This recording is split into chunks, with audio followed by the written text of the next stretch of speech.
what is going on. Today we're going to be looking at globalization. So globalization, it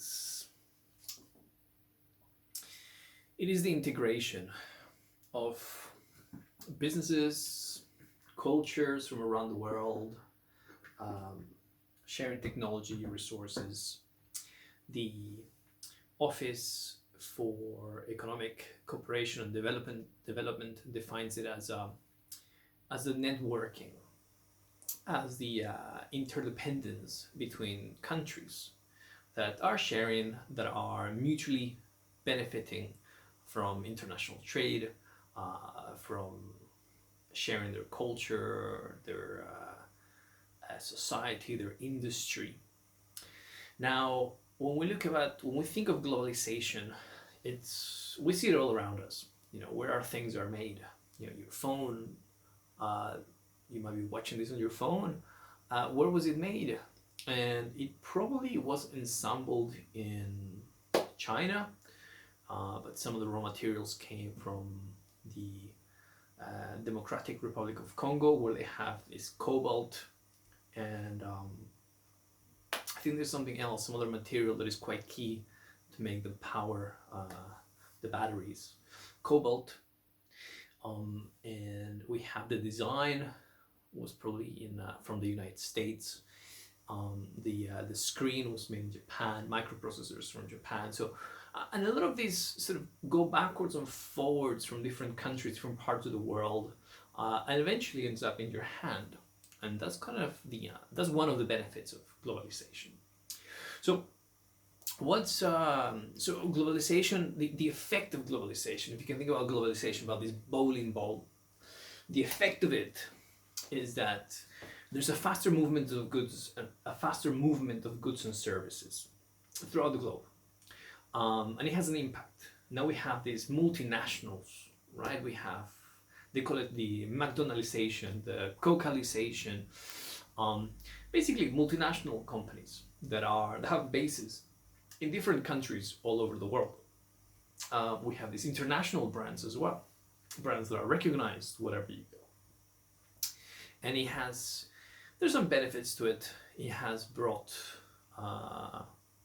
many emerging economies from extreme poverty. It's brought them to a level, not they're rich, but they're not in extreme poverty anymore, such as the rising group of people in China that are now that have jobs in industry, and they're not farmers anymore. Or you have the rising group of people in India as well that are not in absolute poverty anymore. These are some of the benefits of globalization, but it's not all benefits. No. I mean, there are some drawbacks of globalization. So jobs that we might have had here in the UK, we don't have them anymore, and people are made redundant because we offshore, because we outsource jobs elsewhere, or we import things. So as we import things, they're not being made nationally anymore. So we go through this restructuring of employment. So what's sort of accelerated globalization? Again, it's nothing new. I mean, globalization existed from the point that we have the railroads, that we have ships, that where goods and services can move around. Goods mainly, I suppose. And this was when we have 1913. People here in the UK were eating mutton from New Zealand. More than 100 years ago, and it's because they were bringing things in a boat, in a ship, and again, across the continent. Sometimes they were bringing things through the railroad. So globalization is not new, no, but it has been increasing the pace of it. You can guess, due to the internet, due to communications, because trading is one part of it, but organizing it is another part of it. So being able to organize it either through an email, through picking up the phone, it's been made a lot easier. It's been made easier nowadays. Communications. You know, when I was when I was younger, to call back to call South America, to call my country, I had to buy a phone card and had to choose which one. Whereas nowadays, you know, you get cheap rates straight away. You can send messages through WhatsApp. You can send pictures, and so costs have gone down to communicate with other people around the globe.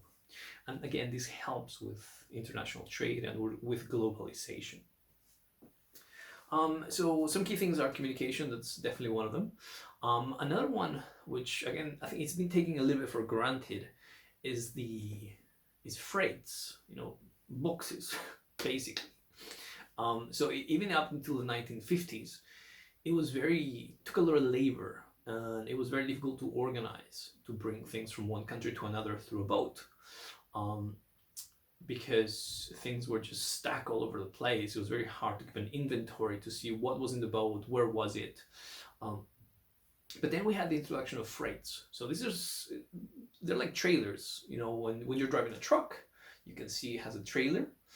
But now these trailers are not just stuck on the truck, or they're not just carried by the truck, but they're placed in a ship. And you don't need humans anymore to be sort of moving these around. You have these machines that pick those freights up and move them. And they have a barcode. So by scanning the barcode, we know what's inside them. So we have better organization, it's more efficient, secure, and easy to store. So is one of those technologies that has actually increased the speed of globalization, or made it a little, not just easier, but there's more trade. And again, communication, I just remembered a friend of mine. He used to buy watches from China and then sell them to shops in the United States. But now these shops in the United States, they used to use the website Alibaba, and they connect directly to the manufacturers in China. So the middleman in many industries has been taken out of the picture, like trading stocks. You used to have a broker. Nowadays you can sort of trade directly, and you can choose which stocks you want to buy and sell. You don't have to call a broker or have a middleman anymore. So quite a lot of things have changed with communication, the internet, computers, sharing. I mean, think about these social media platforms, Instagram, Facebook. We can communicate and have friends from all over the world. So other things that have accelerated globalization are things like tax havens.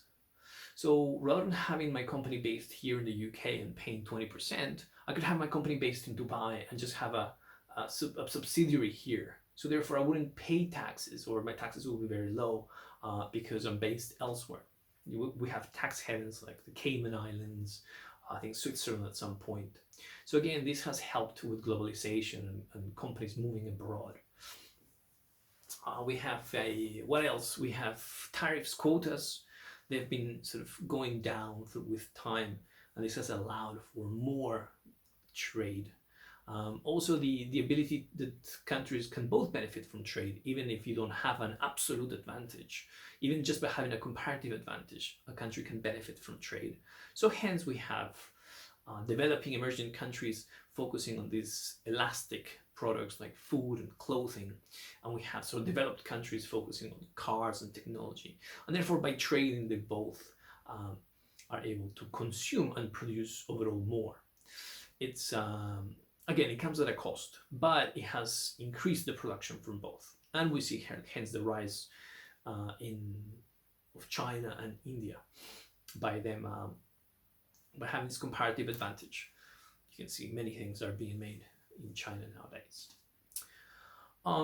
Good. So another thing, I guess, not to forget with what accelerated globalization is also multinationals.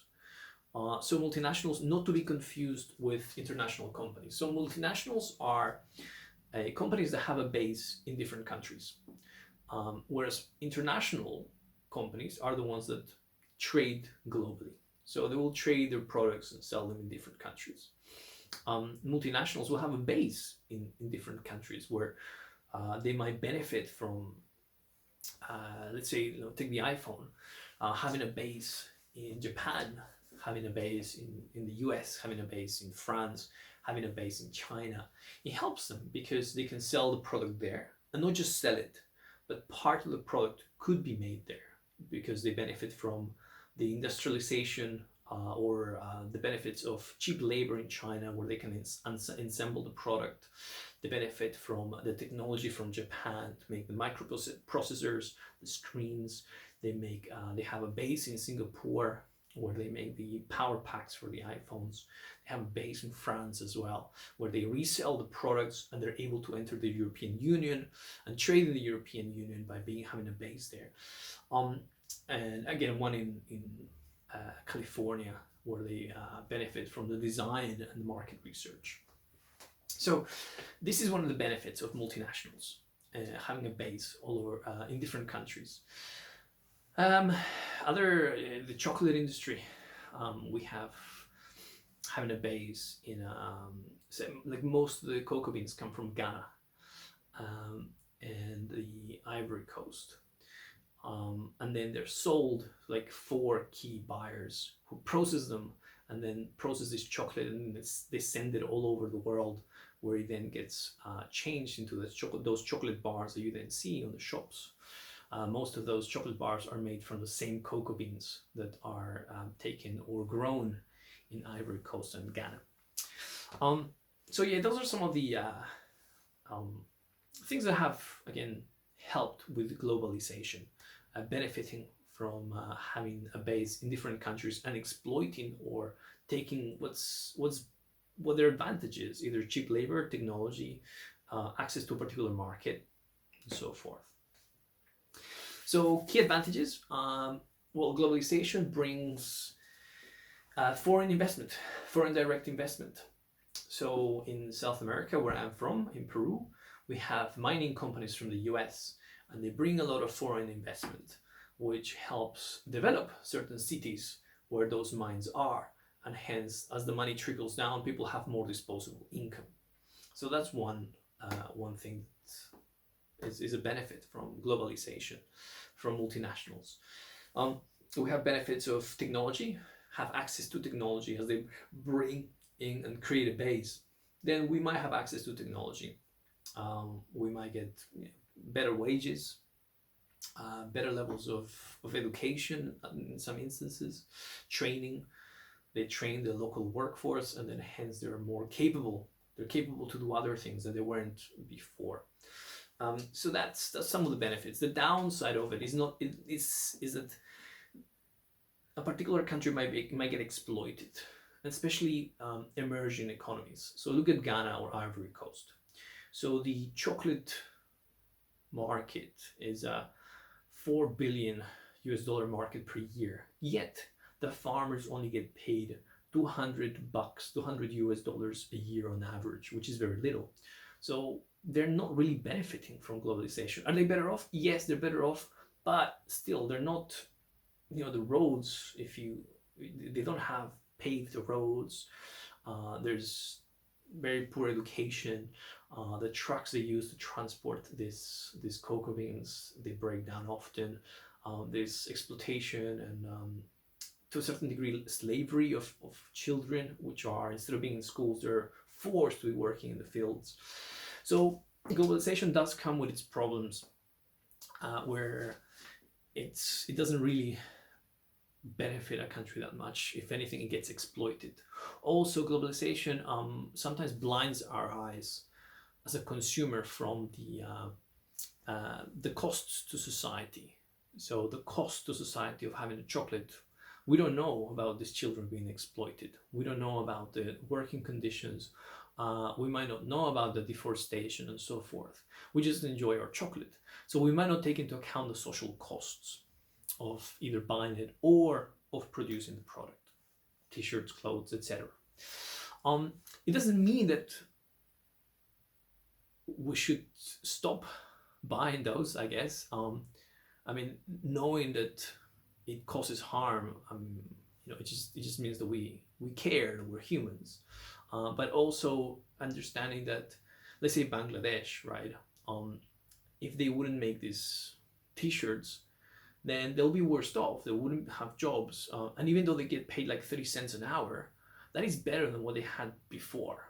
And even though the sweatshops where they're working are in terrible conditions and some of them collapse, killing thousands, believe it or not, that is a better condition in comparison to what they were in before, which they were on the edge of starvation. A country that was on the edge of starvation, they are not in that position anymore. Even though they're not rich, they're a little bit better off.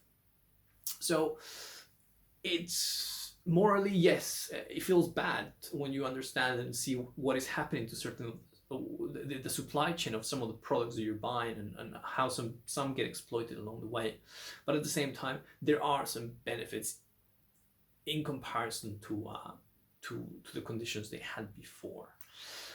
And this brings us to emerging economies. So emerging economies are considered economies where, and this is by the World Bank. So an economy where their average income is $1,000 or less, that is called an emerging economy. A middle emerging economy will be one which is 4,000 or less. And then we have a middle income will be one where they earn up to $12,000. And a developed economy such as Europe and the US, those are economies where on average people earn $12,000 or more. And what's with the problem or the issues with developing economies, emerging economies, they're all quite different from one another, the problems they have. But we can look at the acronym UWIPE. U is for, there's usually high unemployment in emerging economies. Wages are very low. They usually suffer from a low life expectancy. They have illnesses or viruses or different things that affect their health. P, they have a very bad infrastructure for pensions for their elderly. And E, they have low levels of education and high level of illiteracy. So that's one of the key problems with emerging economies. Then we have we need to understand that emerging economies, even though they're better off by focusing on their comparative advantage, either it is through extracting raw materials. So we're looking at not tertiary or secondary. So tertiary is services, secondary is manufacturing, but we're looking at a primary type of economy in which they just depend on extracting raw materials from the ground or growing food. And hence these are very elastic products. And because the whole economy in these emerging countries is based on those in elastic products, then they're at the mercy of, well, competitors. They're elastic. They're at the mercy of unable to make abnormal profits in the long run. They are at the mercy of exploitation. And they're also the mercy of the weather. You know, if you have a bad crop, then that is it. You are not going to be able to sell your products. So there are a lot of issues affecting emerging economies. And hence, the governments in these emerging economies don't have enough resources to invest in education, in welfare, in infrastructure, in their health system. Also, we need to look at trading blocks. Trading blocks, like for example, the European Union trading bloc, puts a lot of barriers for foreign farmers. So anybody selling food in Europe tends to be part of the European trading bloc. If not, they're not allowed, or they put a lot of barriers for, let's say, someone in Argentina to sell food in Europe. They can, but there's a lot of barriers and quotas. So that's emerging markets. Now we have two key economists that talk about emerging markets. One of them is Michael Todaro, a US economist, and he said that a way or methods that will benefit an emerging economy are three. One is to make sustainable goods and services, life-sustaining goods and services. Life-sustaining goods and services are producing goods like shelter, food, education that will benefit, that are life sustaining, almost like the basic part of the Maslow hierarchy of needs. He also mentioned an increasing wage level, so that people that are working are able to save money, to invest, to educate themselves, to start a business, to be entrepreneurial. And also, finally, the key aspect he was about freedom. And people in a country, in an emerging economy, an emerging country, they need to have freedom to choose who they elect as a president, or just freedom and not to live in servitude, basically not be enslaved. So that if they dream of doing something, or if a kid dreams to be a doctor, that he can be a doctor, or a teacher, or anything he desires to be. So having that freedom. So that's some key work written by Michael Todaro. Another thing which is good to write about when you're looking at emerging economies is the Human Development Index. Here we have an Indian economist. This is Amartya Sen. So Amartya Sen focused on the Human Development Index as a way of measuring economies, not just by GDP, but using the Human Development Index. And this is a three-dimensional index, because it looks at life expectancy, it looks at the level of education, the number of years on average that people spend in education, and also the gross national income. So the gross national income is on average how much money they earn, but this is not just per capita, and this is not just for people who are living in the country, but it's by nationals who might be living abroad. So what is their average national level of income? So by looking at those three criteria, they can see if a country is developing or not, rather than just looking at the gross domestic product, for example. And those are the key points that you need to think when you are writing your essay on globalization. Other than that, I recommend you also focus and put something down about comparative and absolute advantage. Other than that, best of luck on your exams.